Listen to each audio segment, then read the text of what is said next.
বিশ্বনবী সালাম ফেরানোর পরে সর্বপ্রথম যে আওয়াজটা করতেন সেটা হচ্ছে আল্লাহু আকবার। এরপর 3 বার পড়তেন আস্তাগফিরুল্লাহ আস্তাগফিরুল্লাহ আস্তাগফিরুল্লাহ। এরপর আয়াতুল কুরসি একবার। কয়বার? মান ক্বারা আয়াতুল কুরসি দুবুরা কুল্লি সালাতিন মাকতুবা লাম ইয়ামনাহু মিন দুখুলিল জান্নাতি ইল্লাল মাউত। প্রত্যেক ফরজ সালাতের পরে যে একবার আয়াতুল কুরসি পড়ে তার জান্নাতে ঢোকার ক্ষেত্রে আর কোনো বাধা থাকে না, একটা জিনিস ছাড়া, সেটা হচ্ছে মরণ। লোকটা মরে না, তাই জান্নাতে যায় না, মরলেই জান্নাতি। আল্লাহু আকবার।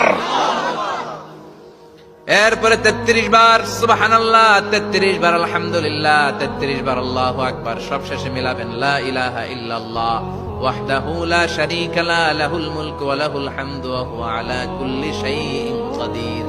এরপরে পড়তেন আল্লাহুম্মা আনতাস সালাম ওয়া মিনকাস সালাম তাবারাকতা ইয়া যাল জালালি ওয়াল ইকরাম। এরপরে পড়তেন আল্লাহুম্মা লা মানিআ লিমা আ'তাইতা ওয়া লা মু'তিয়া লিমা মানা'তা ওয়া লা ইয়ানফা'ু যাল জাদ্দি মিনকাল জাদ। এরপরে পড়তেন আল্লাহুম্মা ইন্না নাসআলুকাল হুদা ওয়াত তুকা ওয়াল আফাফা ওয়াল গিনা।